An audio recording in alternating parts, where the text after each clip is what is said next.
সুপ্রিয় দর্শক, স্বাগত জানাচ্ছি আজকের সম্পাদকীয়তে। আমাদের আজকের সম্পাদকীয় শিরোনাম ইসলামে চাঁদ দেখা। আর এ নিয়ে আলোচনার জন্য আমাদের স্টুডিওতে আমন্ত্রণ জানিয়েছি, আমার ডান দিক থেকে পরিচয় করে দিচ্ছি, রয়েছেন বিশিষ্ট পরমাণু বিজ্ঞানী ও ইসলামী চিন্তাবিদ ডক্টর এম শমশের আলী, রয়েছেন ইসলামিক ফাউন্ডেশন বাংলাদেশের মহাপরিচালক জনাব শামীম মোহাম্মদ আফজাল, এবং রয়েছেন ওআইসির ফিকা একাডেমিতে বাংলাদেশের স্থায়ী প্রতিনিধি এবং ঢাকা বিশ্ববিদ্যালয়ের আরবি বিভাগের অধ্যাপক জনাব ডক্টর আব্দুল্লাহ আল মারুফ। আপনাদের তিনজনকে স্বাগত জানাচ্ছি আজকে আমাদের এই আলোচনা অনুষ্ঠানে। আমাদের এই আলোচনায় যেটা শুরু করতে চাই, যেটা ইসলামে চাঁদ দেখা, আমি জনাব শামীম মোহাম্মদ আফজাল আপনাকে দিয়ে শুরু করতে চাই। যে আমরা রোজা পালন করছি, আমরা এবার রোজাতেও দেখলাম যে বরাবরই দেখি যে হ্যাঁ, রোজা সৌদি আরবে যেদিন রোজা শুরু হয় আমাদের এখানে তার পরদিন শুরু হয়, সৌদি আরবে যেদিন ঈদ হয় আমাদের এখানে তার পরদিন ঈদ হয়। আমরা আরেকটা জিনিস সম্প্রতি লক্ষ্য করছি, যেটা হয়তো আজ থেকে 10 বছর 20 বছর আগে হয়তো কম ছিল, এখন সংখ্যায় দিনে দিনে বাড়ছে। সৌদি আরবের সাথে মিল রেখে বাংলাদেশেও রোজা করা, ঈদ করা, এই জিনিসটা মনে হয় বাংলাদেশেও একটু বাড়ছে। তো আমরা জানি যে এ নিয়ে অতীতেও কথা হয়েছিল। আমাদের এখানকার এই অনুষ্ঠানেই আমরা 2 বছর আগে 2014 সালের 30শে জুন এই ধরনের একটি প্রোগ্রাম করেছিলাম, এই চাঁদ সেই চাঁদ। সেখানে আপনাদের ইসলামী ফাউন্ডেশনের পক্ষ থেকে একজন হাজির ছিলেন, ডক্টর মোহাম্মদ আবু সালেহ পাটোয়ারি মুফাসসির, উনিও হাজির ছিলেন। উনি তখন কিছু বলেছিলেন যে হ্যাঁ, ইসলামী ফাউন্ডেশন এই বিষয়ে কাজ করছে, এবং ওআইসির উদাহরণ টেনে ওআইসির কথা উল্লেখ করে উনি বলেছেন। আজকে আমরা আসলে এখানে আলোচনা করব যে 2 বছরে আমরা আসলে কতদূর এগোতে পেরেছি, বা এই বিষয়ে কি কাজ হচ্ছে বা হওয়ার সম্ভাবনা আছে কিনা, এই নিয়ে আপনাকে নিয়ে। আলহামদুলিল্লাহ, আসলে রমজানের রোজা রাখা এবং ঈদ করা চাঁদের উঠার উপরে নির্ভর করে। অনুরূপভাবে আমরা যে 5 ওয়াক্ত নামাজ পড়ি, ওইটা কিন্তু আবার চাঁদের সাথে সম্পর্ক নয়, সূর্যের সাথে সম্পর্ক। তাই আমরা যখন সারা পৃথিবীতে একদিন চাঁদ উঠে, যার জন্য সকলে একদিনে রোজা রাখতে চাই, একদিনে ঈদ করতে চাই, তাহলে 5 ওয়াক্ত নামাজ পড়ার জন্য সূর্যটার ক্ষেত্রে সেই রকম একটা করি না কেন? মূল কথাটা হলো 2 পক্ষের দলিল আছে। ভারতবর্ষের 95% আহলে সুন্নাত ওয়াল জামাতের আকীদাভুক্ত মুসলমান এবং তাদের নেতৃবর্গ হক্কানি উলামায়ে কেরাম, পীর মাশায়েখ, যারা এলেমওয়ালা ডাক্তার, তারা 1000 বছর আগে সিদ্ধান্ত নিছে কোরআন হাদিসের আলোকে যে আমরা চাঁদ দেখে রোজা রাখবো, চাঁদ দেখে রোজা ভাঙবো। এখন একজন বিচারকের ভুল রায় দেওয়া তার অধিকার আছে, এবং হাদিসও আছে যদি কোনো বিচারক তার দিলের বিশ্বাসে একটি সঠিক রায় দেয় তাহলে 2টি কবুলাত হতে সওয়াব পাবে। আর যদি তিনি তার সরল বিশ্বাসে তিনি রায়টা যদি ভুলও হয় তাও তিনি 1টি কবুল হতে সওয়াব পাবে। তা আমারও কোরআন হাদিসের আলোকে আমার দেশের 1000 বছরের পূর্বেকার যে মুফতিরা, যিনি আরবিতে কোরআন বুঝতেন, আরবিতে সিয়াসিত্তার কিতাব বুঝতেন, মানুষকে দাওয়াত দিয়ে এই ভারতবর্ষের 70 কোটি মুসলমান বানাইছেন, তারা সিদ্ধান্ত দিয়ে গেছেন যে আমরা চাঁদ দেখে রোজা রাখবো এবং চাঁদ দেখে রোজা ভাঙবো। এখন এই সিদ্ধান্তটা এই বর্তমান যুগের ওই বাংলা বাজারের নোট বই তাদের দ্বারা হবে না। সেই রকম যদি হক্কানি উলামায়ে কেরাম আবার যদি ভারতবর্ষে, বিশেষ করে পাকিস্তান, ভারত, বাংলাদেশের সকলে বসে কোন একটা সিদ্ধান্ত পৌঁছে, তো অন্য কথা। তবে আপনি যেমন আমার জিজ্ঞাসা করলেন যে আমরা এই বিষয়ে, আমাদের এখানে অনেক ধরনের লিখিত আছে পক্ষে বিপক্ষে। এখন থেকে 6 মাস আগে আমি জিনিসটা নিয়ে আমার এখানে বসছিলাম, ঢাকা শহরের বিশিষ্ট 48 কি 39 জন আলেম কিনিয়া। তার মধ্যে ডক্টর মারুফ ছিলেন একজন, উনি ছিলেন তার বিপক্ষে, যে না আমি সৌদি আরবের সাথে চাঁদ দেখে রাখবো। আর বাকি যে 48 জন সকলে ছিল ওনার বিপক্ষে, বলছেন না আমাদের পূর্ববর্তী হক্কানি উলামায়ে কেরাম 1000 বছর আগে যে সিদ্ধান্ত দেখে দিয়ে গেছেন, আমরা এই সিদ্ধান্ত অনুসারে এখনো রোজা রাখবো এবং রোজা ভাঙবো। যুক্তিটা কি? যুক্তিটা হলো যে দেখেন পৃথিবীটা ঘুরে, এটা স্যার যুক্তিটা ভালো দিতে পারে, তারপর আমি বলি। আমার প্রথম যুক্তি হলো, আমি যেমন প্রথম বলছি যে বিচারকে ভুল রায় দেওয়ার সিদ্ধান্ত রাখে ভারতবর্ষের 70 কোটি পৃথিবী ঘুরে, এই ঘোরার হিসাবে আমি একটু বলি, না, প্রথম যুক্তিটা বলে নি। এই পৃথিবীটা ঘুরে, এই ঘোরার হিসেবে আমি যখন কিশোর বয়সের ছিলাম তখনকার পশ্চিম পাকিস্তান, এখন যেটা পাকিস্তান, পশ্চিম পাকিস্তানে চাঁদ দেখা গেলে, এই অঞ্চলে চাঁদ দেখা না গেলেও আমরা ঈদ করেছি। এইটা সরাসরি ঠিক না, এরকম মারামারি হয়েছে, কিন্তু মারামারি হয়েছে। পশ্চিম পশ্চিমের চাঁদ দেখছে, কিছু লোক ঈদ করছে। আমাদের দেশে উলামায়ে কেরাম বলছে যে না, আমরা চাঁদ যেহেতু দেখি নাই, আজকে আমরা ঈদ করব না। এই নিয়ে গ্রামে গ্রামে মারামারি হয়েছে, আমরা ছোট সময় দেখছি।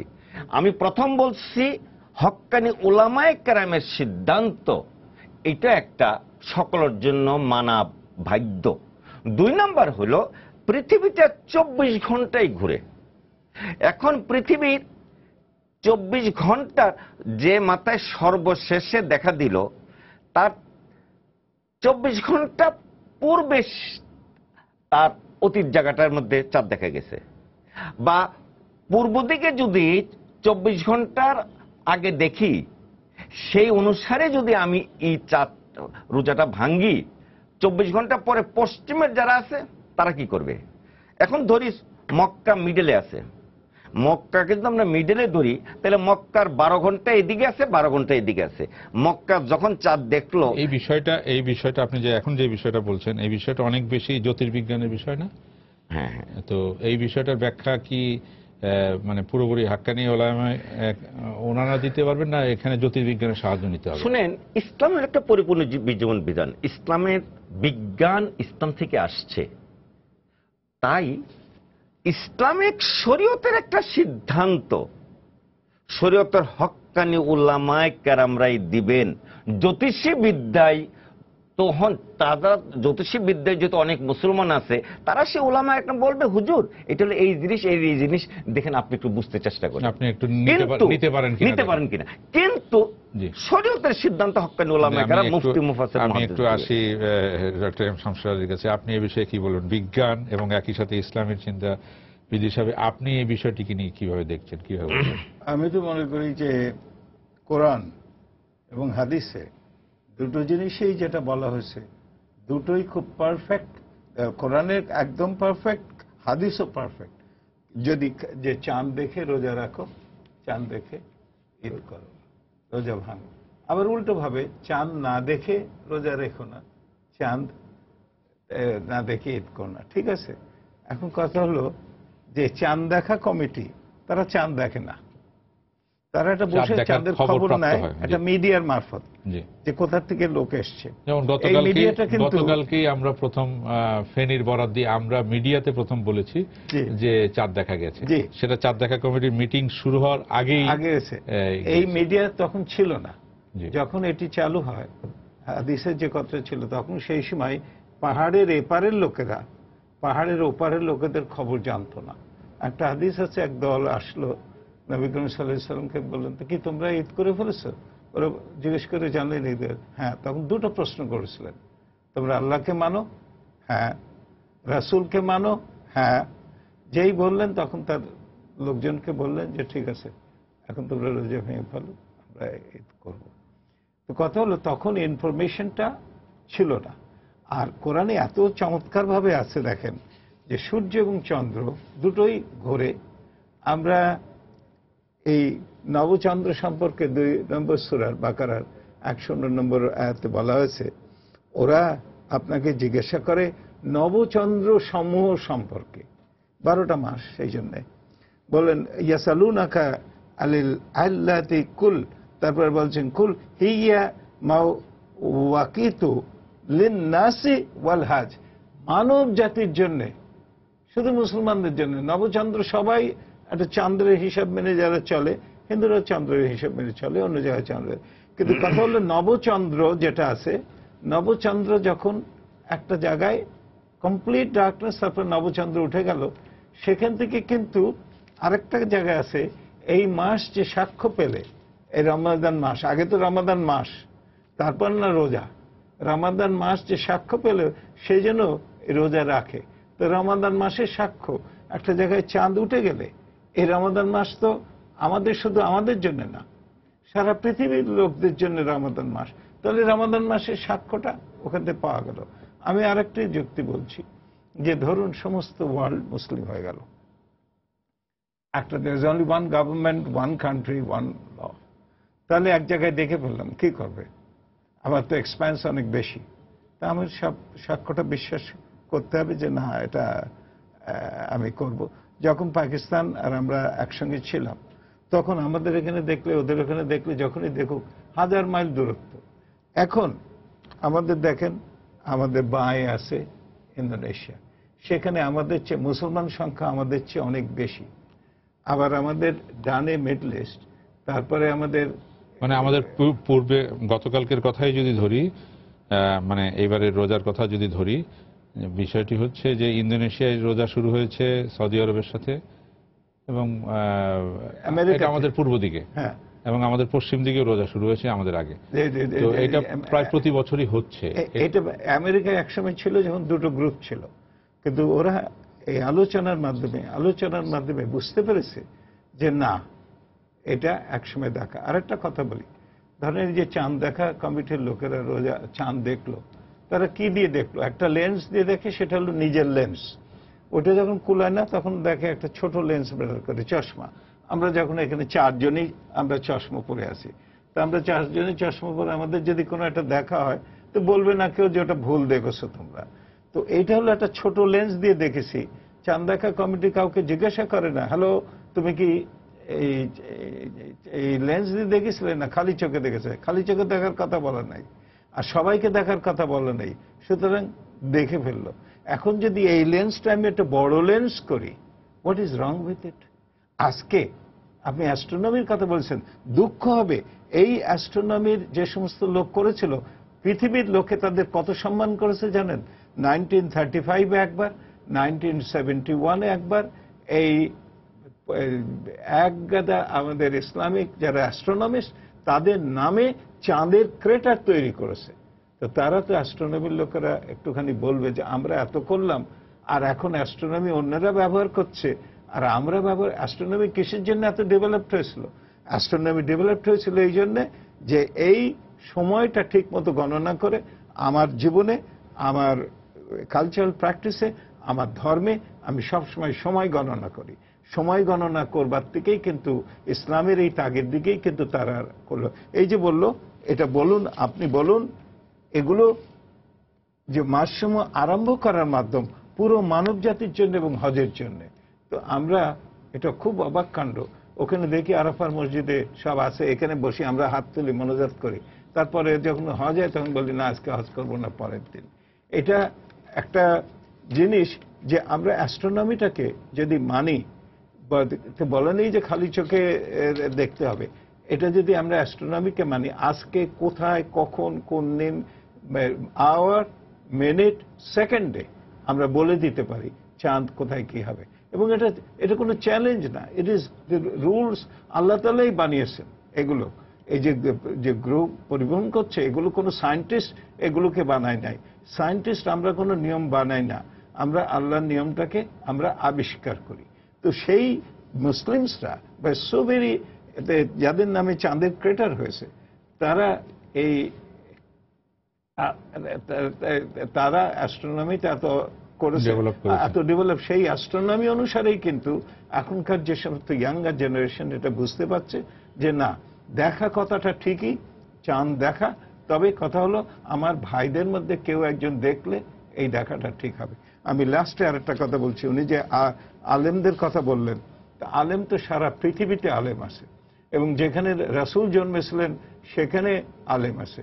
যেখানে আমাদের এখানে আমাদের চেয়ে বেশি মুসলমান আছে ইন্দোনেশিয়ায়, সেইখানে আলেমরা বলে একটা সব আলম পৃথিবীর ওআইসি সমস্ত দেশের আলেম মিলে তারা একটা ইসলামিক ফিকহ একাডেমি, আপনি এই ফিকহ একাডেমি, এই ফিকহ একাডেমির কথাটা স্যার শুনতে চাই ওনার কাছ থেকে। উনি যেহেতু মারুফ বলতে পারবে, উনি যেহেতু ইসলামী প্রতিনিধি, একটা কথার একটু যদি জবাবটা আমি না দেই, এটা অসম্পূর্ণ থেকে যায়।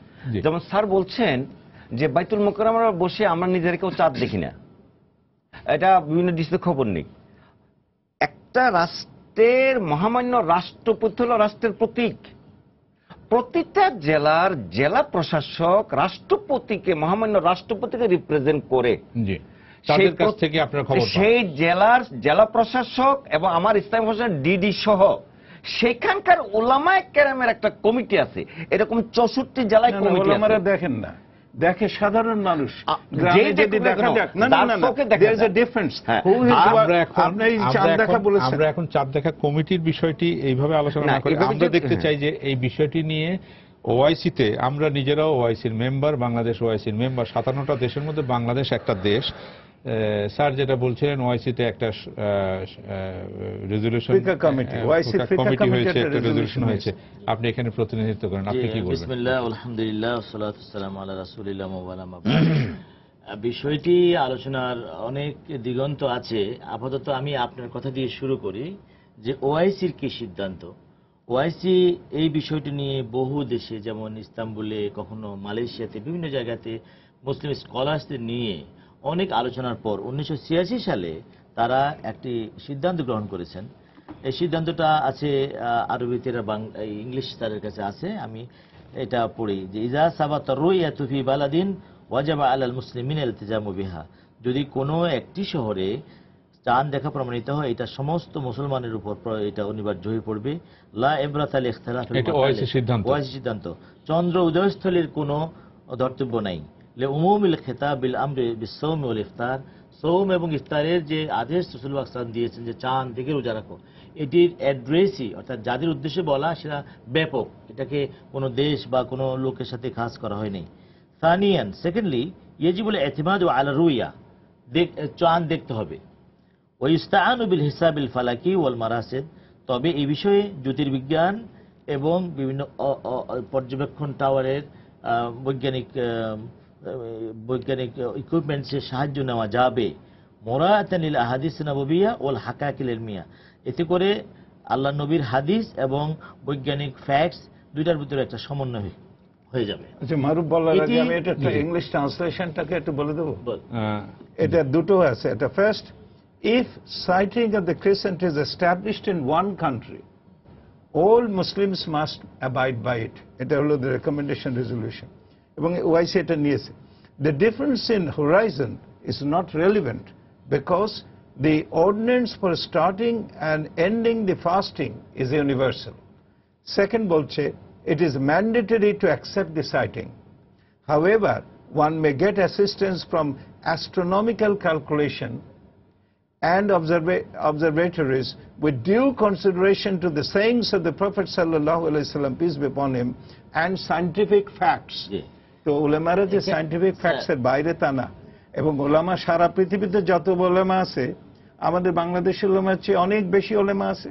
তারা সবাই ধীরে ধীরে ধীরে ধীরে বছরের পর বছর করে এবং দেখেছে যে এই সায়েন্টিফিক যে প্রেডিকশনগুলো করলো সেটা অনুসারে আজকে 30 বছর করে দেখেন যে তারা আগে যে ক্যালকুলেশন করেছে আর ওদের অবজারভেশনগুলো মিলেছে কিনা, এগুলো দেখে শুনে করে অনেক কিছু করার পর, কারণ মানুষের ইমান আকীদা তো ঠিকই আছে। আমরা তো রোজার আহকাম কোনো নষ্ট করছি না, রোজার ফজিলত যে আছে সেদিকে কিছু নষ্ট হচ্ছে না। রোজাকার কথা হচ্ছে কখন শুরু এর। আচ্ছা, ও আগে বলুক, তারপরে আমি সোশ্যাল একটি কথা আপনারা লক্ষ্য করবেন যে এখানে বলা হয়েছে যে হাদিস এবং জ্যোতির্বিজ্ঞানের সাথে সমন্বয় করে, এই কথাটা বলা হয়েছে। কোরআন কেন বলা হয়নি? কারণ পবিত্র কোরআনের মধ্যে চাঁদ দেখার কথা বলা হয়নি, কোরআনের মধ্যে বারবার হিসাবের কথা বলা হয়েছে। যেমন আল্লাহ তাআলা বলছেন, হুয়াল্লাযী জাআলা আশ-শামসা দিয়াআন ওয়াল কামারা নূরা ওয়া কাদ্দারাহু মানাজিলা লিতা'লামু আদাদাস সিনিনা ওয়াল হিসাব। তিনি সেই সত্তা যিনি প্রদীপ্ত চেরাগ সূর্যকে সৃষ্টি করেছেন এবং স্নিগ্ধ আলোময় চাঁদ সৃষ্টি করেছেন এবং তার জন্য নির্দিষ্ট মঞ্জিল সৃষ্টি করেছেন, লিতা'লামু, যাতে করে তোমরা জানতে পারো বছরের হিসাব এবং মাসের হিসাব, আল হিসাব। এবং আপনারা যে সূরা আর রহমানের মধ্যে আছে ওয়াশ-শামসু ওয়াল কামারু বিহুসবান, সূর্য এবং চন্দ্র হিসাবে চলে। এবং আমরা সূর্যের গ্রেগরিয়ান ক্যালেন্ডার বা সোলার ক্যালেন্ডার আমরা মানি, কিন্তু আমরা লুনার ক্যালেন্ডারের আমাদের কোনো অস্তিত্ব আমরা পাই না। লুনার ক্যালেন্ডার বিভিন্ন জায়গায় বিভিন্ন, অর্থাৎ কোরআনের আয়াতের অর্ধেক আমরা মানতেছি, অর্ধেক মানতেছি না। তো সেই জন্য পবিত্র কোরআনে বলেছে যে হিসাব করো, কিন্তু রাসূল পাক সাল্লাল্লাহু আলাইহি ওয়াসাল্লাম বলেছেন যে ইন্না উম্মাতুন উম্মিয়াতুন লা নাকতুবু ওয়া নাসিব আশ-শাহরু হাকাযা হাকা। তিনি বলেছেন আমরা হলাম নিরক্ষর জাতি, আমরা লিখতেও জানি না, হিসাব করতে জানি না। এইরকম 3 বার দেখিয়েছেন, অর্থাৎ 30 দিন 29 দিন হবে। তো এটা এই জন্য তিনি বলেছেন, কারণ তিনি কোরআন তার উপর নাজিল হয়েছে, তিনি কোরআনের বাইরে যেতে পারছেন না। কিন্তু তখন আপনারা জানেন যে 610 খ্রিস্টাব্দে কোরআন নাজিল হয়েছে, তখন টলেমি বলেছিল যে সূর্য ঘুরে, পৃথিবী ঘুরে না। তারপরে গ্যালিলিও এসে যখন আবার বললেন যে না, সূর্য ঘুরে, পৃথিবী ঘুরে, সূর্য ঘুরে না, ঘুরে না, বা ঘুরে আস্তে ঘুরে। এই যে জিনিসগুলি, এটা তো সেই সময়কার লোকেরা যেহেতু জ্যোতির্বিজ্ঞান জানতো না, জ্যোতিষী বিদ্যা জানতো, ওই যে নজ্জুমিরা হিসাব করতো, জ্যোতিষী আর জ্যোতির্বিজ্ঞানগুলো আলাদা। তো জ্যোতির্বিজ্ঞান কথা কোরআনের মধ্যে আছে, যেটা পরবর্তীতে এক সময় আমাদের কাছে এখন যেমন পরিষ্কার হয়ে গেছে। তখন আল্লাহ রাসূল বললেন সুমু লিরুয়াতিহি ওয়া আফতিরু লিরুয়াতিহি ফাইন গুম্মা আলাইকুম ফাকদুরুল ইদ্দাসালাতিন, যে তোমরা চাঁদ দেখে রোজা রাখো, চাঁদ দেখে ভাঙো, এবং যদি অস্পষ্ট হয় তাহলে 30 দিন পূর্ণ করে। এই যে কথা, এই হাদিসটি হলো মরফু হাদিস, সহিহ হাদিস, এবং এটা কাকে বলেছে তুমি সুমু রোজা রাখো, এখানে একটা পার্থক্য। আমাদের যদি আমরা মনে করি যে প্রত্যেককে চাঁদ না দেখলে রোজা রাখতে হবে না, তাহলে যে অন্ধ তারপরে রোজা ফরজ হবে না, যে অনিবার বৃষ্টি 3-4 দিন ঘর থেকে বের হয়নি তার তো রোজা রাখতে হবে না। তাহলে কি সবাইকে বলেছে না কিছু লোককে বলেছে? এটা আসলে কিছু লোককে বলেছে যে চাঁদ দেখে তোমরা রোজা রাখো। এবং কিছু লোকের ভিতরে আমরা এটুকু দেখি, রাসূলুল্লাহ সাল্লাল্লাহু আলাইহি ওয়াসাল্লাম মদিনাতে বসে আছেন, তিনি মদিনাতে সমস্ত সাহাবে কেরাম নিয়ে এই শহরে যখন দেখলেন চাঁদ দেখা যাচ্ছে না, তখন উনি অপেক্ষা করছেন। অনেক দূর থেকে একটা লোক এসেছে, একে কেউ চেনে না, কারণ দূরের লোক, সে এসছে একটা সাওয়ারে চড়ে। তো এটা মুসলিম শরীফের হাদিস, যা আরাবিয়ুন ওয়াকালা ইন্নী রাআইতুল হেলাল, একজন গ্রাম্য লোক এসে বলল আমি নতুন চাঁদ দেখেছি। তখন রাসূলুল্লাহ সাল্লাল্লাহু আলাইহি ওয়াসাল্লাম জিজ্ঞেস করলেন আতাশহাদু আল্লা ইলাহা ইল্লাল্লাহ ওয়া আন্নী রাসূলুল্লাহ, যে তুমি কি এই সাক্ষ্য দাও আল্লাহ এক, আল্লাহ ছাড়া কোনো মাবুদ নেই, এবং মুহাম্মদ আল্লাহর রাসূল? ইয়েস। তখন নাম, তখন আযদিন ইয়া বিলাল ফালিয়াসুম গাদান, হে বিলাল তুমি এলান করে দাও আগামী কাল থেকে রোজা রাখবে। এখানে আমরা কি দেখি, রাসূলুল্লাহ সাল্লাল্লাহু আলাইহি ওয়াসাল্লাম নিজ শহরে দেখেন নাই, দূরবর্তী জায়গা থেকে একজন লোক এসেছে, আশেপাশের কেউ তাকে চিনছে না, তাকে জিজ্ঞেস করতে হলো সে আদৌ মুসলমান কিনা।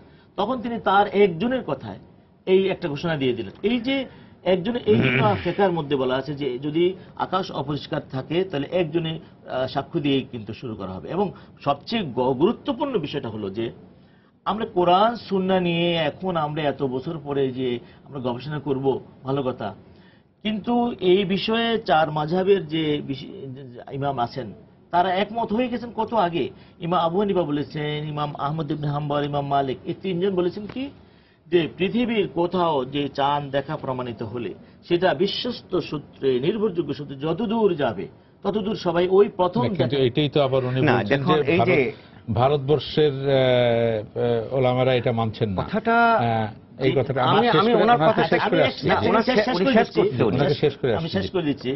ভারতবর্ষের মাওলানা বড়কে মনে করেন যে আমাদের আশরাফ আলী থানভী রহমতুল্লাহ আলাইহি, তিনি তার বেহেশতি জওহরের মধ্যে এই কথা লিখেছেন যে এক শহর আহলে মাগরিব আগার দেখে তো আহলে মাশরিক পর, মানে পশ্চিম দুনিয়ার লোক দেখলে পূর্ব দুনিয়ার লোকের উপরে ফরজ হয়ে যাবে, উনি বেহেশতি জওহরে লিখেছেন। তারপরে আরো যে আহমদ জাখা বেরলভি, তিনি ফতুয়া রিজভির মধ্যে ওইটা লিখে দিয়েছেন। এমনকি আমাদের তখনকার ভারতে তো আপনার শশীনার পীর সাহেব ছিলেন নেসার আহমদ সাহেব, উনি তরিকুল ইসলাম এসে একই কথা বলেছেন। অর্থাৎ তারা এই কথা না বললে তো তারা সত্যিকার আলেম হতেন না, তারা সত্যিকার তাদের কিতাবে এখনো বলা আছে, এখনো লেখা আছে তাদের কথাটি। আসল কথা হলো আমাদের উজুর ছিল, আমাদের স্যার যেটা বলছিলেন কথাটা আমি একটু ওনাকে সহজ করে দিই। আমাদের উজুর ছিল, যেন উজুর আমাদের থাকলে আমরা পানি না পাইলেও আমরা তৈমুম করি, কিন্তু পানি পাওয়ার সাথে সাথে তৈমুম আর চলে না। এখন আমাদের জ্যোতির্বিজ্ঞান ছিল না, তখন ঘোড়ার মাধ্যমে, ঘোড়া ছিল সবচেয়ে দ্রুত মাধ্যম। এই জন্য ইমাম শাফি তখন বলছিল যে 780 মাইলের ভিতরে এক হুকুম হবে, কারণ 30 দিনকে আপনি 16 দিয়ে পূরণ দেন, 16 দিনে বেশি যেতে পারে। আপনার এই কথাটা নিয়ে আমি ওনার কাছে আসি। ওজোর ছিল না, ওজোর ছিল মানে আমাদের তখন বিজ্ঞান ছিল না বা বিজ্ঞানের চর্চা ছিল না। এখন বিজ্ঞানের চর্চার আমরা সর্বোচ্চ জায়গায় পৌঁছে গেছি, এখনো আমরা সেটাকে কেন? আলহামদুলিল্লাহ, এই কথাটা যদি আপনি বেশি আমল দেন তাহলে আপনার আমার ঈমান থাকবে না। তার কারণ আল্লাহ রাসূল সাল্লাল্লাহু আলাইহি ওয়াসাল্লাম পরিপূর্ণ জীবন বিধান জমিনে রেখে আল্লাহকে সাহাবায়ে কেরামরা সাক্ষী রেখেছে, হে আল্লাহ তুমি আমাকে যা দিয়েছো আমি সবাইকে দিলাম, এটা আপনি আমাকে ঈমানের ভয় দিলেন, আমি আর কথা বলতে পারবো না। না তাইলে তাই তো আপনি যে বলেন যে বিজ্ঞানের কথা যখন বলেন যে বিজ্ঞান, এখন বিজ্ঞান এসে গেছে, আগে বিজ্ঞান ছিল না বলে আল্লাহ রাসূল সাল্লাল্লাহু আলাইহি ওয়াসাল্লাম পরিপূর্ণ জীবন বিধান নিয়ে জমিনে আসছেন এবং মানুষকে জানাই গেছেন। আমি শুধু ওনার একটা কথা বলতে চাই, উনি বলছেন আমাদের আহলুস জামাতের শাফি, হাম্বলি, মালিকি সবাই হয়ে গেছে। আরে ভাই 3 থেকে 6 মাস আগে এক টেবিলে তো আমরা 49 জন বসলাম, 48 জন এক পক্ষে, উনি একা এক পক্ষে। ওদের অন্য না, লোককে সেদিন ডাকেন তো- নেই বলে কেন? আরে, আমি ডাকবো। আমার কথা বলি, আমি আরেকটা কথা বলি। এখানে যে বিষয়ে এখানে একটা প্লেন, আপনার যে 49 জনের মধ্যে জ্যোতির্বিজ্ঞান নিয়ে গবেষণা করার কোনো লোক ছিলেন? সেটা আলেম ছিল সকলেই। না এই যে তারা অ্যাস্ট্রোনমিক্যালি শোনেন। আমি একটা কথা বলি, আমি এখন যে এই একটা জিনিসটা কথা আমি বললেন, আপনাকে বলতে আলেমের চাচ্ছি, কথা। স্যার রাখেন, আমি জ্যোতির্বিজ্ঞানী ছিল কিনা? জ্যোতিষবিজ্ঞানী সেখানে মানে কোরআন হাদিসের ফয়সালা দিতে মুফতি, মুফাসসির, মুহাদ্দিস দিবেন। জ্যোতিষ বিজ্ঞানীকে কোরআনের হাদিসের ফয়সালা দেওয়ার জন্য শরীয়তের কোনো দলিল নেই। আচ্ছা, এখন এটা জিনিসটা হচ্ছে, আমি আরেকটা আমি জিনিস ওনার জিজ্ঞেস করি, কথাটা শুধু ওয়াইসির বিষয়টা কি আপনি আচ্ছা কিভাবে শুনেন, দেখছেন? এটাতে যদি ওয়াইসির অধীনে জি শিয়া আছে, সুন্নি আছে। সুন্নিদের মধ্যে হানাফি, শাফি, হাম্বলি, মালিকি আছে। এমন কিছু বিষয় আছে 2 রকম 3 রকমের হাদিস আছে, এবং সেই জন্য বলা হয়েছে প্রথা অনুসারে লোকাল কাস্টম যদি শরীয়তের কোনো বিধিবিধান ভঙ্গ না করে তাহলে সে লোকাল কাস্টম মানা যাবে। তাহলে ওনারা বলুক 1000 বছর যাবত আমাদের পূর্বপুরুষরা যে চাঁদ দেখে রোজা রাখা, চাঁদ দেখে রোজা ঈদ করার যে কাজ, তারা ভুল করছে তারা, তাহলে কি তাদের রোজা হবে না?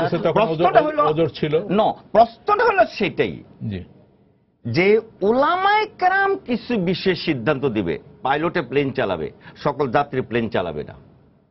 এই অনেক সময় মিডিয়াতে কে কেন্দ্র করে সালাফি, ওহাবি, ডক্টর জাকির নায়েক এবং জামাতি, এরকম নতুন তারাও একটা যুগ হয়েছে।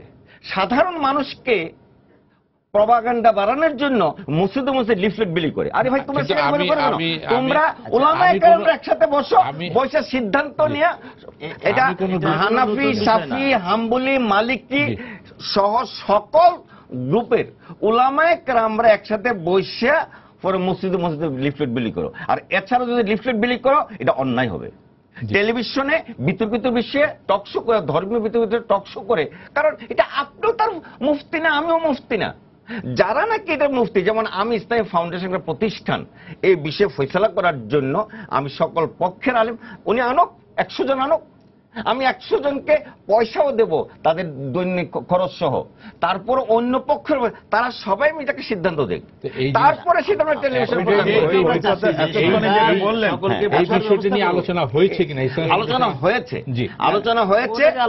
49 জনের মধ্যে একজন হইল ওনার পক্ষে, যেহেতু আপনি 48 পক্ষে, যেহেতু আপনি আর 50 জন যারা আছে সে 50 জনকে ডাকেন নাই, যারা আপনি একরকম ওপিনিয়ন লোক, যারা চিরাচরিতভাবে বিজ্ঞানকে এবার আমি দুটো কথা আপনাকে বলি।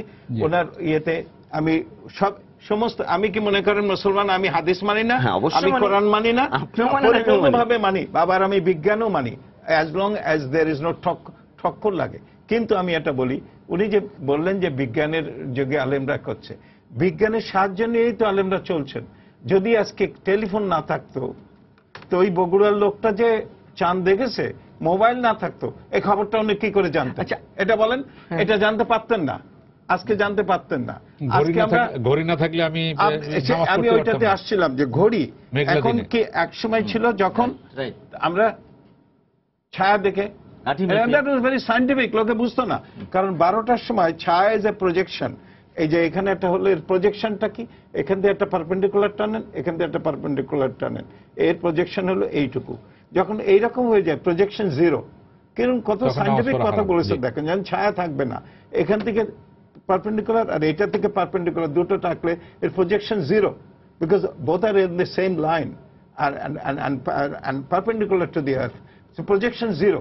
তো কত সায়েন্টিফিক্যালি বলেছে, আমরা সায়েন্সটা ধরতে পারি না। এটা হলো আমাদের কোরআনে সায়েন্টিফিক্যালি বলা আছে, কিন্তু আমরা সায়েন্সটা ধরতে পারি না, চর্চা করি না। যারা বলছেন যে আমরা যখন ধরেছি তখন এটা নিয়ে আবার আর একটা জিনিস আমি বলি আলিম সম্পর্কে, এটা বলে আমি আমার অংশ এটা বলি। উনি যে বললেন আলিমের কথা, আমি যাকেই আলিম বলি না, আমি তো আলিম, ফাজিল, কামেল, দাখিল 4টে করেছি ক্লাসিফিকেশন। আল্লাহ তাআলা কাকে আলিম বলেছেন? অন্য লোকে বাদ দেন, মানুষ বাদ দেন, আল্লাহ তাআলা কাকে বলেছেন? কোরআনে আলিমুল হাকিম, হাকিমুল আলিম। আল্লাহ হচ্ছেন ফার্স্ট আলিম, এবং আল্লাহ ছাড়া কোনো আলিম নেই। কিন্তু আল্লাহ আবার কাকে, তিনি নিজে কাকে আলিম বলেছেন? আমি সমস্ত কোরআন ঘেটে দেখছি আলিমের ডেফিনেশন নেই কেন। আমরা একজনকে আলিম বলছি, আল্লাহ আলিম কাকে বলছেন? করতে করতে করতে করতে করতে করতে একটা জায়গায় এসে পেলাম। সেটা কাজে জানেন? সূরা হাজের 20 থেকে 22 নম্বর আয়াত। কি এটা বলছেন? অনেকগুলো আয়াত। ওয়া মিন আয়াতিহি, ওয়া এবং মিন হইতে, আয়াতি নিদর্শনের মধ্যে, খালকুস সামাওয়াতি ওয়াল আরদ, এই যে creation of the heavens and the earth, which is just cosmology, pure scientific matter. তারপরে বলছেন কি? ইখতিলাফু মানে ভেরিয়েশন, ইখতিলাফ হয়। আলসিনাতিকুম আলওয়ানিকুম, এই যে ভাষার এবং রঙের যে বৈচিত্র্য, এইটা। তারপরে বলছেন কি? ইন্না ফি যালিকা লাআয়াতিল লিল আলিমিন। এই প্রথম পেলাম আলিমের একটা ডেফিনেশন, যে কাদের? যে যারা জগৎ সমূহের এই চন্দ্র সূর্য এগুলো নিয়ে creation of the heavens and the earth করছে। যারা এই পিগমেন্টেশন কেন হয়, 4টা কালার, কালো, ব্রাউন, হলুদ, সাদা, এই যে মানুষের মধ্যে এটা নিয়ে, এবং যারা এই রঙের বৈচিত্র্য, যে রং আমরা বলি যে নিউটন স্পেকট্রাম, এই রঙের জিনিস নিয়ে যারা চিন্তা করে, এই সব আলিমদের জন্য এইগুলোর মধ্যে নিদর্শন আছে। তার মানে ইসলামে আলিম ইজ নট কম্পার্টমেন্টালাইজ। এটা আরেকটা ইসলামের বিউটি। যে লোক চাঁদ দেখে, উলুক বেগে যারা চাঁদ দেখতেন, তারাই আবার নামাজ পড়াতেন, তারাই আবার খুতবা দিতেন, তারাই সবকিছু করতেন। অর্থাৎ এখানে দিনের জ্ঞান, ম্যাটারের জ্ঞান, সমস্ত জ্ঞান পরিপূর্ণ ছিল। আমরা ফর সাম 100 ইয়ার্স আমরা বস্তুর জ্ঞান থেকে দিনের জ্ঞানটাকে আমরা আলাদা করি। আমি একটু কথা যোগ করতে চাই, এইটাই হলো প্রবলেম।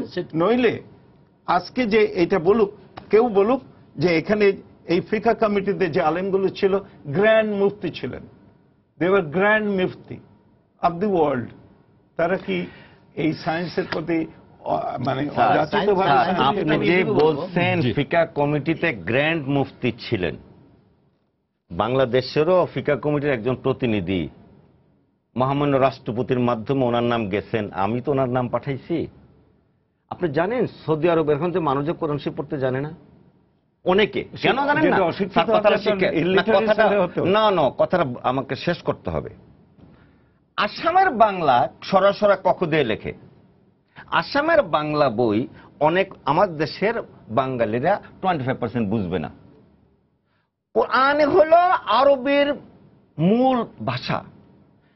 মধ্যপ্রাচ্যের লোকাল আরবি আর কোরআন আরবি ভিন্ন হয়ে গেছে, যার জন্য আরবিয়ানরা আরবি জানে, কোরআন শরীফ পড়তে জানে না। আর আপনি বলছেন আলেম, জ্ঞানী। আপনি হলেন ডাক্তার, ডাক্তার হলো ডাক্তারের জ্ঞানী। আর একজন হলো সারাটা জীবন ওই অহির জ্ঞান কোরআন আরবি তরজমা হিটা পড়ছে। এই কম্পার্টমেন্টালাইজেশন ইসলামে নাই। এটা ইসলামে আপনাকে চ্যালেঞ্জ করে বলছি, এইটা আপনাকে চ্যালেঞ্জ করব। আপনি এইভাবে কিন্তু জাতি পিছিয়ে আছে বহুদিন ধরে। আপনি আজকে এখন now you are exciting me. একটা কথা বলেন না যে ইসলামে knowledge is treated in an holistic approach. নবী করিম সাল্লাল্লাহু আলাইহি ওয়াসাল্লাম, আপনি বলেন ওমর খৈয়াম, আমাকে বলেন না, ওমর খৈয়াম যে ম্যাথমেটিশিয়ান ছিল, অন্যরা যারা সব বিজ্ঞানী ছিলেন মধ্যপ্রাচ্যে, যারা পশ্চিমে এইখানে যে তারা এই লিওনার্দো দা ভিঞ্চি হেলিকপ্টার তিনি আবিষ্কার করলেন। তারপর লিওনার্দো দা ভিঞ্চি তিনি ছবি আঁকছেন, তিনি এই ট্র্যাডিশনটা আরবদের কাছ থেকে পেয়েছিল যে knowledge has to be treated in its entirety. যে হাতে কারিগর করছে, এই যে নকশবন্দির কি heart on the creator, hands on the work. শেষে আমাকে আর সময় পাবো না আমি। স্যার আপনাকে একটা জিনিসের যুক্তি বলি। বাংলাদেশে 35,000 মাদ্রাসা আছে, 80 লক্ষ ছেলে মেয়ে মাদ্রাসা পড়ে, 3 লক্ষ মসজিদের যে ইমাম প্রতিদিন 45 থেকে 50 বার আলহামদুলিল্লাহ পড়ে। হাজারে কয়জন আলহামদুলিল্লাহ অর্থ জানে? কিন্তু আপনি এই আলিমের ডেফিনেশনের মধ্যে ফেলেন তো এদেরকে কেন? ওই যে আপনারা বলছেন আপনার ডাক্তার, আমি বলছি না, কোরআন বলছেন না, কোরআনে আপনি এই কোরআনের এটা মানেন কিনা যে এটা কোরআনে আলিম শতভাগ মানে না? আলিম কাকে ডিফাইন করলেন আল্লাহ? আলিম হলো জ্ঞানী। না জ্ঞানী হলো জ্ঞানী কি?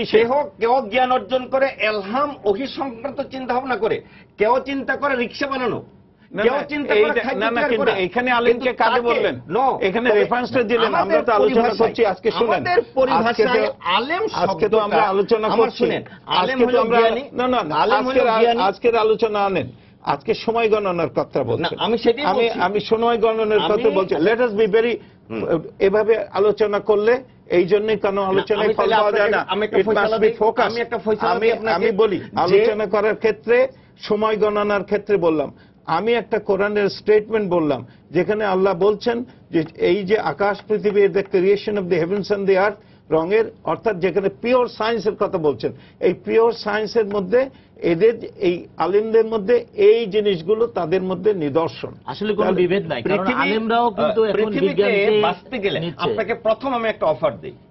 আপনি বলছেন আমার 49 জনের মধ্যে শুধু একজনকে ডাকছি বাকি, আপনি আমাকে 50 জন দেন আপনার দলের, এবং আপনি আমাকে দল বলছেন এটা না। না, না, এই যে তারা নাকি আপনি পক্ষে। গোড়াতে একটা প্রমিস না, না, এটা কারণ দল না। না হয় আপনারা এরকম টেলিভিশনে টক শো করে সাধারণ মানুষকে, আমি একটা কথা যেহেতু বলি। এই দেশের 95% মানুষ এখনো যে চাঁদ আমি দেখে রোজা না, রাখে, না, চাঁদ চাঁদ দেখে- দেখে- আমি একটা এখনো কথা তো বলি, চাঁদ দেখাই আমি হচ্ছে। ইসলামী চিন্তাবিদ না, হ্যাঁ। কিন্তু আমার মনে এটা জিনিসটা আছে যে মসজিদে যখন হুজুররা বলেন যে রোজা রাখার বিষয়ে, সারা বছর রোজা রাখা যায়, শুধু 2 দিন রোজা রাখা যাবে না, ঈদের দিন। জি। আমার মনে এই কনফিউশনটা আছে যে যখন সৌদি আরবে ঈদ হচ্ছে সেই দিন আমি রোজা রাখছি, আমি পাপ করছি কিনা, গুনাহ করছি কিনা, কি বলবেন আপনি?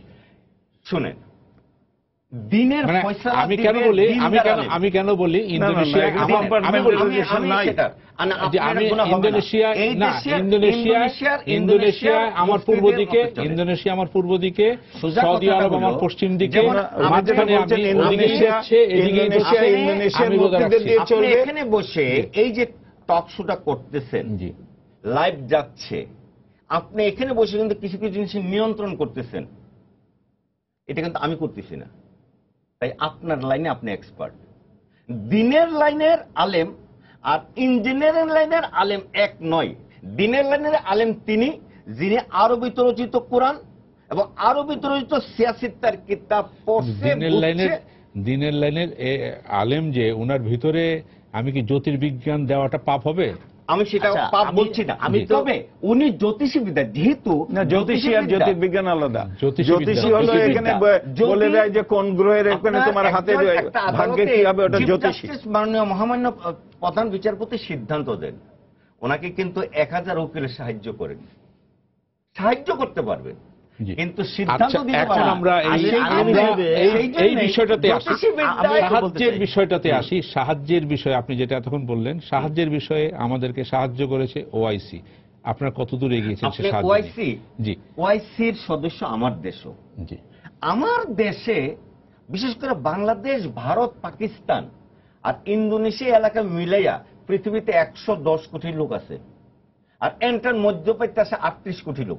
ওআইসি হিসাবে এখন 150 কোটি মুসলমান আছেন ওআইসি হিসাবে, এখন ওআইসির 1.5 সিদ্ধান্তটা বিলিয়ন। জি, আমার ভারতবর্ষের হক্কানি উলামায়ে কেরাম যে সকল ওআইসির সিদ্ধান্ত যে শিয়া, সুন্নি, হানাফি, শাফি, হাম্বলি একত্রে মানতে হবে এমন কোন ওআইসির সিদ্ধান্ত না যেটা না মানলে তার ইসলামটা খারিজ হয়ে কিন্তু যাবে। আমরা কিন্তু ওই যেটা এটা দেশের সরকারি হচ্ছে। যেটা ওআইসির যে আমরা প্রস্তাব হয়েছে সিদ্ধান্ত, সেই প্রস্তাবে কিন্তু আমরা ভেটো সিদ্ধান্ত দেইনি।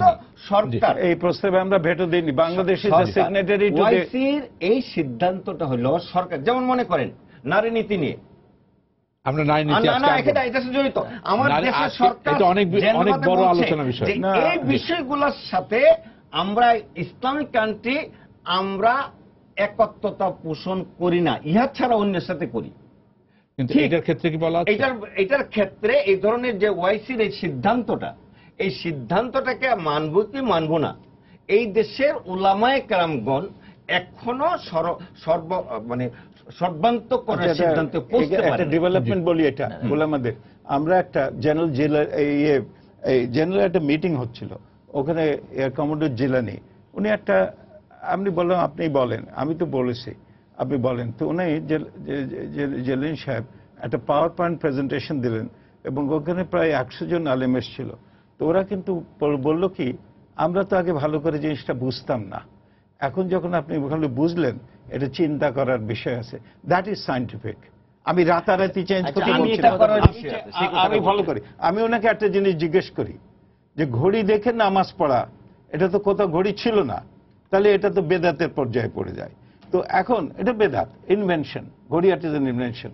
কিন্তু কথা আছে ছায়া দেখে নামাজ পড়ার কথা, তা আপনি ঘড়ি দেখে নামাজ পড়েন কেন? এই প্রশ্নের একটা উত্তর দেন। বিজ্ঞানের উত্তর, হ্যাঁ? বিজ্ঞানের তাহলে এটা যে কোথায় যে চাঁদ উঠছে হ্যাঁ। এটা বিজ্ঞানী বলে কিন্তু দিচ্ছে। এই বিজ্ঞানের কথাটার ফয়সালা দেবে বিচারক মুফতি। না না তো আপনি দিবেন না? না না আপনার বিজ্ঞানটা না না ফয়সালা এই দিতে মুফতি পারে না। কি এই- আপনি জি, শুধুমাত্র আমি মুফতির কাছে দেবেন যে আমি পাইছি। আমি ফিকা কিন্তু কমিটির সিদ্ধান্ত কাছে দেবে আগে একটু আসি। ওনাকে জিজ্ঞেস করেন জি। ফিকার ব্যাপারে। জি। বিষয়টা হলো যে আমাদের মোটা দাগে বুঝতে হবে যে আমার থেকে 1000 বছর আগে থেকে শরীয়ত কি চায়। শরীয়ত কি চায় যে দেশে যখন চাঁদ দেখা যাবে সেই দেশে তখন করবে, 2 দিন 3 দিন পার্টিকুলার কোনো অসুবিধা নেই। নাকি শরীয়ত আমার কাছে চায় যে প্রথম চন্দ্রকে সবাই অনুসরণ করে একই তারিখেই করবে। যেমন জুমার দিন আমরা একই তারিখেই জুমার নামাজ পড়ি লোকাল টাইমে। তো শরীয়ত চায় যে একই চাঁদ, হেলাল যেটা নতুন চাঁদকে সবাই ফলো করবে। তো সেইটা কারণে যখন আমাদের এত উন্নত ব্যবস্থা ছিল না, তখনও তারা বলতে পারেন নাই যে দেশে যখন, কারণ কোরআন এবং হাদিসের টেক্সট এটাকে সাপোর্ট করে না। এরপরে যখন আসলো বিজ্ঞান, এখন যখন বলা আছে যে আলেমরা বিজ্ঞান জানে না অথবা বিজ্ঞান দরকার নেই, কথাটা সেরকম নয়। আলেমরা এখন বিজ্ঞানকে এমন ভাবে ফলো করছেন যেভাবে ফরজকে ফলো করে, যেভাবে কোরআনকে বিশ্বাস করে, যেভাবে হাদিসকে বিশ্বাস করে, আল্লাহকে বিশ্বাস করে, সেই রকমই তারা এখন বিজ্ঞানকে পকেটে নিয়ে ঘুরে। আমি বলি ফজরের সময় বা এখন যখন সেহরির সময় বলবে আর 1 মিনিট আছে, এই আর 1 মিনিট আছে, যদি 1 মিনিট 2 মিনিট 1 মিনিট আগে তো আমি ইফতার করি না। করি না, এই 1 মিনিট যদি আপনি আগ পর হয় তাহলে আপনি সেহরি নষ্ট হবে, ইফতার নষ্ট হবে। পাকিস্তানের উদাহরণ হচ্ছে 1 মিনিট আগে আযান দেওয়ার কারণে রেডিও সবার চাকরি চলে গিয়েছিল কয়েক বছর আগে। এখন মসজিদ থেকে যে ইমাম মুয়াজ্জিনরা যে মাইকে আমাদেরকে বলছে যে আর 1 মিনিট, এই 1 মিনিট উনি কোথায় পেলেন? উনি গণিতে পেয়েছেন, গণিত বিজ্ঞান থেকে সময় পেয়েছেন। প্রায় শেষ। আমরা আজকে এই আলোচনাটা এখানে একটা মানে আমি ইসলামী ফাউন্ডেশনের ডিজি মহোদয়ের কাছে এই ইয়েটা জানতে চাই যে বিষয়গুলি যে আমরা আলোচনা করলাম, আপনার ইসলামী ফাউন্ডেশনের বিষয়টি নিয়ে কতটুকু চিন্তা ভাবনা করছেন বা আগানোর সম্ভাবনা আছে কিনা, যেন আমরা এই বিষয়টি নিয়ে একটা বিজ্ঞানসম্মত একটা সিদ্ধান্তে পৌঁছতে পারি। জি, এইটা দিয়ে শেষ করতে চাই। এই ক্ষেত্রে আমার বক্তব্য হলো জি। আমরা 1000 বছর যেভাবে চলতেছি এখনো সেভাবে চলবো। এই বিষয়ে আমরা বিভিন্ন সময় মিটিং এ বসছি, আরো বসবো, কিন্তু এরকম ভাবে সকল উলামায়ে কেরামের ওয়াইসির ও সিদ্ধান্তের বরাতেই একটা সিদ্ধান্ত না নিয়ে আম লোককে ওই সালাফিরা, ডক্টর জাকির নেক, জামাতিরা যেমন কি ধর্মীয় কিছু মানে উসলাইয়া দেন, তাই আপনারা 1000 বছরের কাস্টমটাকে, যেহেতু 1000 বছর যাবত আমার বাপেরও রোজা হয়েছে, আমার দাদারও রোজা হয়েছে, আমারটাও হবে, তাই এইটাকে উসলাইয়া না দিয়া প্রয়োজনে সরকারি সংস্থা আছে ইসলামী ফাউন্ডেশন, যদি আপনি কাজ না করে আমাকে লিখিতভাবে দেন, আমি আপনাদেরকে সবাইকে নিয়ে বসে এটা একটা ফয়সালা জানাবো। কিন্তু তার আগে আপনারা জাতিকে উস্কাইয়া দিবেন না। এই যে উস্কান, দ্যাটস ভেরি অবজেকশন। না না, মাঝে মধ্যে অবজেকশন কেন উস্কাবো? আমি এটা আমার নিয়ে আমরা বক্তব্য আলোচনা জানতে করতে চাই, চেয়েছেন। আমাদের মনে আমি প্রশ্ন একজন আসছে, বিজ্ঞানী, জি। আমি একজন আপনি বিশ্বাসী বিজ্ঞানী, আমি আর বিশ্বাসী, একজন মুফতি ভিন্ন জিনিস। আমি বিশ্বাসী, আমি বিজ্ঞানী, আমি কোরআন মানি, আমি হাদিস মানি। এত মানার পরেও আমি দেখা শব্দটার পরে ইন্টারপ্রেট করছি যে তোমরা কি দেখো না? আমরা স্যার আমাদের না, না, আলোচনাটা আমি শেষ একটা বলি করতে যে হচ্ছে আমাদের যে একটা মেল মহব্বত এন্টায়ার সমস্ত দেখেন খ্রিশ্চান ওয়ার্ল্ড, তারা মেরি ক্রিসমাস মেরি ক্রিসমাস বলছে, একদিন একটা হামদর্দি ভাব আছে একটা মানুষের সমস্ত বিশ্বে। যদি আমরা চাঁদ দেখা যায় আর সারা বিশ্বে যদি একদিন করি, কতখানি আমাদের একটা হামদর্দি ভাব হবে, একটা ইউনিটি অব দি উম্মাহ। এটাও তো একটা বড় জিনিস। আপনি বলছেন যে 1000 বছর আগে প্লেন ছিল না, তারপরে এখন 1000 বছর পরে এখন প্লেনে চলে যান না? জি, আমাদের এখানে শেষ করতে হবে। আমরা আশা করি যে আজকে যে বিষয়টি আমরা আলোচনা করলাম, এই বিষয়টি নিয়ে আপনারা যেহেতু সরকারের বিধিবদ্ধ সংস্থা, এই বিষয়টি বাংলাদেশে অবশ্যই আছে, এই বিষয়গুলো নিয়ে আলোচনা হয়, মানুষের মধ্যে যে বিষয়গুলো নিয়ে, মুসলমানদের মধ্যে যে বিষয়গুলো নিয়ে আলোচনা হয়, সেগুলি নিয়ে আলোকপাত করা আপনাদের দায়িত্ব, রাষ্ট্রীয় দায়িত্ব। আপনারা সেই রাষ্ট্রীয় দায়িত্ব পালন করবেন, পালন করে একটা বিজ্ঞানসম্মত একটা কোরআন হাদিস সম্মত, হ্যাঁ কোরআন হাদিস সম্মত এবং বিজ্ঞানকে অ্যাভয়েড করে না একটা সিদ্ধান্তে পৌঁছতে পারবেন, এই আশা করে আমরা আমাদের আলোচনা এখানে শেষ করতে চাই। সুপ্রিয় দর্শক, আপনারা যারা এতক্ষণ আমাদের সঙ্গে আলোচনা ছিলেন, আপনাদেরকে ধন্যবাদ জানিয়ে আজকের মতো এখানে শেষ করছি। শুভরাত্রি।